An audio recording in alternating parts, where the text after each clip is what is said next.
Aujourd'hui, dans les studios de RLP, Radio Libre en Périgord, on accueille Nicolas Dédier. Bonjour. Bonjour. Vous venez de loin, vous venez de la Lituanie aujourd'hui pour faire cette interview dans nos studios de RLP. C'est bien ça, oui. Je viens de Lituanie, pas très loin de la Biélorussie, un peu à côté de la Russie, de la Pologne et de la Lettonie, à l'autre bout de l'Europe. Vous êtes, Nicolas, originaire d'ici, de Dordogne. Et comment ça s'est fait que vous êtes parti là-bas, dans ce pays-là, qui est mon pays d'origine, ça m'avait fait doublement plaisir, faire votre service civique international? Alors, comment ça se fait que je suis allé là-bas? J'ai fini mon master concrètement. Je voulais m'orienter dans la diplomatie, dans tout ce qui est relié au ministère des Affaires étrangères. Et du coup, j'ai regardé le site Choisir mon service civique. Et j'ai vu cette annonce, j'ai postulé et j'y suis allé. Ce service civique qui a duré combien de temps? Qui a duré 6 mois et qui n'est pas encore totalement terminé, mais qui va bientôt se terminer. Mais ce n'est pas la fin pour votre implication ou votre travail en Lituanie, parce qu'il y a la suite, n'est-ce pas? C'est ça. Alors là, je termine mon service civique et finalement, je continue en tant que chargé de communication à l'Institut français en Lituanie. Racontez-nous qui vous a aidé à trouver ce contact en Lituanie et pourquoi la Lituanie? Pourquoi pas un autre pays? Alors, j'ai pas eu de contact, honnêtement.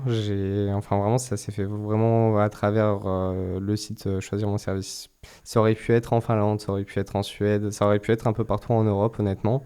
Ça a été Lituanie, je connaissais peu ou voire pas du tout. Je me suis renseigné, j'y vis maintenant et puis c'est pas si mal quand même. Donc l'annonce était publiée sur la plateforme de service civique national. C'est bien ça, oui.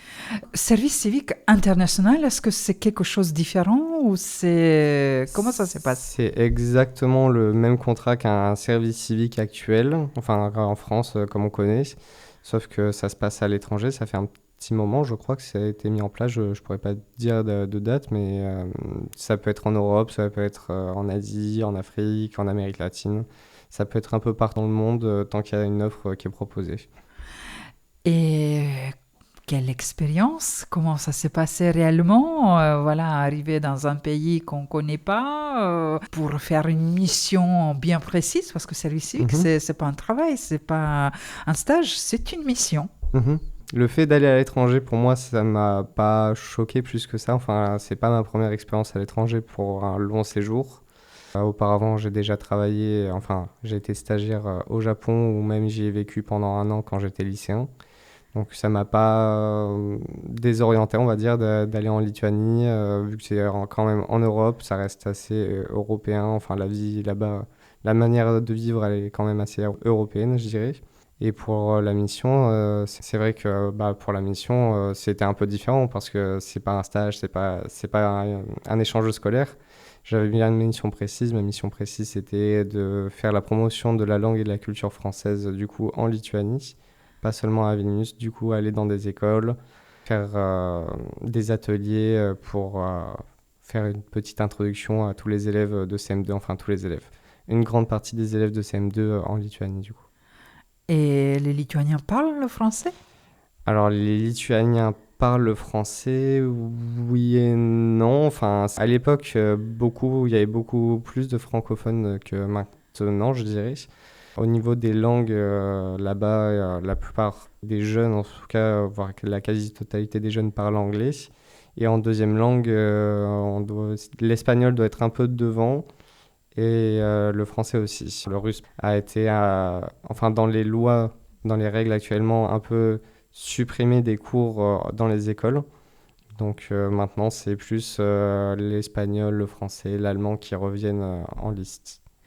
Quand vous avez rencontré les élèves dans les écoles lituaniennes, quelles questions ils ont posées pour vous, un Français, un jeune Français qui vient leur raconter son histoire de son pays, initier à la langue de son pays? Qu'est-ce qu'ils me posaient comme question? Ça, c'est une très très bonne question. Beaucoup de traductions de mots, ça c'est sûr, il y en avait. Où j'habitais, qu'est-ce que je faisais. Des questions un peu simples et basiques.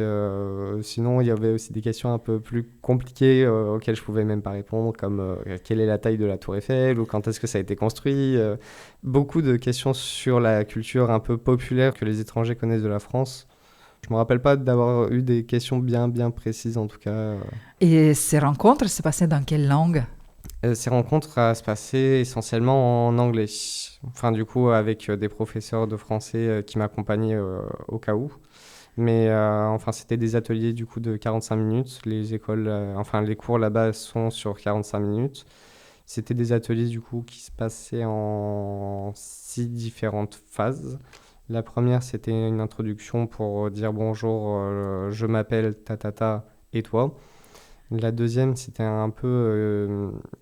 il y avait des images qui étaient très zoomées. À chaque guess, à chaque réponse qu'il me donnait, du coup, ça dézoomait. Le troisième atelier, c'était un peu dans un style de débat mouvant et quiz, c'est-à-dire qu'il devait être debout et se déplacer pour choisir la réponse qui est à droite ou à gauche. L'autre activité, c'était d'apprendre l'alphabet avec du coup la prononciation française de l'alphabet. Et finalement, ils devaient épeler après leur prénom et après, il y avait un petit temps de questions. Et pour vous, personnellement, Nicolas, comment ça s'est passé? Je dis déjà dans le passé, malgré que ce n'est pas complètement fini, cette expérience, retenez de positif ou peut-être négatif de cette expérience de service civique à l'étranger, et notamment en Lituanie? Pour l'expérience de travail, je dirais quand même que c'est très enrichissant. Enfin, ça me permet moi-même de m'améliorer en anglais dans mon éloquence, dans ma médiation, enfin dans énormément de domaines. Après, les élèves là-bas, ils sont très calmes comparé à ici, je dirais. Enfin, c'est ce qui m'a un peu plus étonné qu'autre chose, c'est-à-dire que les élèves à qui je faisais les introductions, c'était des élèves de CM2 et ils avaient déjà un niveau d'anglais un B1 voire B2 pour certains. Enfin, c'était assez hallucinant pour moi qui suis français, qui n'avait pas du tout un niveau comme ça à l'époque. Donc c'est un peu ça qui m'a choqué. Concernant la vie là-bas, je suis arrivé en janvier et en janvier, il faut savoir qu'il fait moins 23, moins 27. Enfin, en tout cas, cette année, il a fait moins 27 au plus froid. Ça a été un petit choc, mais pas... Enfin, on va dire que c'est un peu le même choc que quand on revient en France et qu'il fait 42 degrés. Aujourd'hui, par exemple. Aujourd'hui, par exemple. Le jour qu'on enregistre cette interview. Sinon, votre expérience, votre vie en Lituanie ne se termine pas parce que vous restez là-bas. Vous pouvez nous raconter pourquoi et comment? Alors, pourquoi et comment Le pourquoi, parce que on m'a proposé, il y a eu une offre d'emploi à l'Institut français. Je sais que pour moi, ça me permet d'avoir plus de chances, enfin plus d'opportunités par la suite d'avoir ce que je veux. Enfin, ce que je veux, c'est concrètement travailler encore à l'étranger pour la France, dans un volontariat international administratif, plus cette fois basé en Asie, Asie du Sud, Asie de l'Est, Asie du Sud-Est ou encore le Japon, vu que j'y ai déjà vécu. Donc cette expérience, pourquoi? Parce que la communication, ça a déjà été... Enfin, j'ai 25 ans et nous, on va dire, nous les jeunes, on a vécu avec ça, on a vécu avec la technologie, on est né presque avec. Donc on connaît bien, c'est quelque chose qui, je pense, est simple pour nous d'utiliser. Et puis j'en avais déjà fait auparavant, donc c'est surtout pour ça que je me suis dit, c'est bien de rester. La vie est bien ici quand même, donc c'est pour ça que je suis resté. Donc, encore plusieurs mois en Lituanie, dans le service de communication à l'Institut français, c'est ça? C'est ça, oui.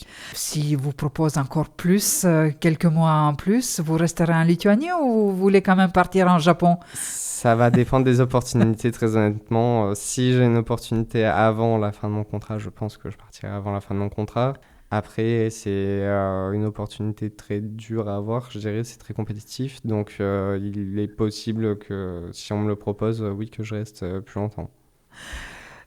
Et comme vous voulez travailler dans la diplomatie, et aujourd'hui, le climat diplomatique est assez étendue dans ce Mhm. territoire-là. Comment vous avez vécu cette expérience, cette actualité brûlante? Parce que est-ce que les personnes ne vous ont pas dit, n'allez pas là-bas, c'est très dangereux, la guerre est juste à côté, à quelques kilomètres. Qu'est-ce que vous direz?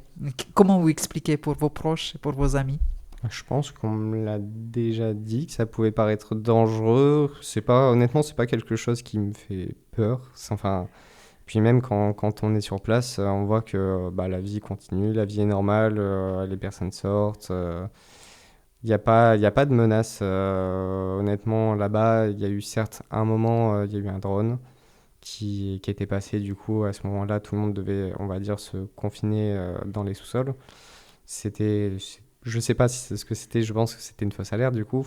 Mais honnêtement, la vie là-bas est très tranquille, on sent pas de réelles menaces. Enfin, après, c'est un pays qui touche la Russie et la Biélorussie, mais c'est quand même, dans les pays baltes, le pays qui est le moins proche de la Russie.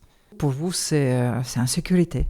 Pour moi, c'est en totale sécurité. Enfin, il y a l'OTAN, il n'y a pas de souci à se faire, honnêtement. Et qu'est-ce que vous avez pensé sur la vie quotidienne des Lituaniens, leur économie, leur vie sociale? C'est assez intéressant Mhm. à voir votre point de vue d'un jeune Français, comment il voit la vie des Lituaniens au quotidien. Alors, économiquement, c'est un peu moins cher que la France. Ça commence à être un peu, enfin, je dirais, au niveau des loyers, un peu aussi cher que Périgueux, que Bordeaux. Enfin, ça commence à être aussi cher que les grandes villes. Après, ça reste une capitale quand même. Mis à part le loyer, la vie là-bas, pour tout ce qui est courses, ça reste moins cher, ça c'est sûr. Les transports aussi, les trains, surtout les trains, c'est très très peu cher comparé à la France. Enfin, ça peut être une différence de 60, 100 euros sur les mêmes distances qu'en France. Après, social, j'ai vécu en Lituanie, mais j'ai pas non plus eu tant l'occasion que ça d'avoir de réels contacts lituaniens. On va dire qu'ils sont, enfin de ce que j'ai remarqué, en tout cas les jeunes sont ouverts, mais il faut vraiment aller vers eux pour avoir une vraie discussion ou une conversation. C'était assez compliqué, enfin honnêtement c'était assez compliqué. Après il y a énormément d'expatriés, que ce soit français ou d'autres pays. Énormément de Français, il y en avait là-bas, des Erasmus, des personnes qui viennent pour travailler. Donc au niveau du lien social, ça n'a pas été un problème pour moi, du coup, de me faire des contacts. Français pour la plupart, malheureusement, je dirais. Enfin, j'ai pu vivre un peu de la culture lituanienne, mais c'est vrai que entouré d'expatriés, c'est moins prenant, c'est moins pesant. Socialement, la vie là-bas est quand même très, très, très cool. Je dirais, enfin, il y a toujours une bonne ambiance, c'est surtout très, très sécurisant. Enfin, on peut par exemple aller dans un bar, poser son porte-monnaie, partir 30 minutes et être quasiment sûr que le porte-monnaie sera toujours là. Enfin, ça, c'est vraiment il y a un grand, grand sentiment de sécurité là-bas qui est vraiment très, très satisfaisant. Et vous, qu'est-ce que vous ramènerez comme grand souvenir de Lituanie? Vous avez voyagé un petit peu ou vous êtes resté que dans la capitale? Bah, du coup, à travers ma mission, j'ai pu voyager dans plusieurs villes, comme la deuxième plus grande ville, Kaunas. Après, à la plage, il y a Palanga, où je suis allé. Alitus, Šiauliai, Panevėžys. Panevėžys. Panevėžys, merci. Ah, merci pour la prononciation des villes, parce que c'est vraiment une prononciation lituanienne. Hein. Merci. Molėtai, enfin, j'ai fait quand même pas mal de villes tout autour, enfin, dans la Lituanie. C'est beau, c'est très beau, c'est assez plat quand même, mais c'est souvent entouré de lacs, c'est assez sympa, enfin, comme paysage, c'est tranquille, c'est très tranquille. Et maintenant, vous repartez en Lituanie, là, dans quelques heures, quelques jours. Mhm. C'est vraiment, on a eu de chance, vous attraper entre plusieurs déplacements. Comment vous pensez vivre ces mois qui restent en Lituanie et qui vont se poursuivre? Est-ce que vous avez des projets, des idées C'est quand même une très bonne question parce que bon, j'ai vécu en Lituanie du coup de janvier à juin, enfin pour mon service civique, mais du coup l'autre partie de l'année, je l'ai pas encore vécu. On m'a dit que l'été là-bas était très très sympa, enfin qu'il y avait toujours une bonne ambiance. Il y aura moins d'expats vu que c'est un peu la période creuse où bon, je pense que les Lituaniens rentrent chez eux, c'est les vacances. Il y a moins de personnes, je pense, ça va être pas beaucoup plus tranquille, mais on m'a dit que c'était très très sympa. Et puis après, sur tout le reste de l'année, honnêtement, je ne sais pas. Je sais pas ce qu'il y aura. On va voir, honnêtement. Et pour ceux qui nous écoutent et qui n'osent pas se lancer dans le service civique international, quels conseils vous donnerez? Faut vraiment, vraiment pas hésiter. Enfin, c'est jusqu'à 25 ans que vous avez l'occasion de faire ce service civique. C'est une expérience qui est ultra, ultra enrichissante que du coup, vous ne pourrez pas faire plus tard, enfin, après vos 25 ans. Donc vraiment, foncez, n'hésitez pas. J'ai que ça à dire. Merci Nicolas Dédier d'être venu jusqu'à chez nous, dans nos studios, de nous avoir partagé votre expérience en Lituanie. Et bonne continuation, et en espérant que tous vos rêves vont se réaliser, surtout dans votre carrière professionnelle. Ben, merci à vous, merci pour l'accueil, c'était un plaisir.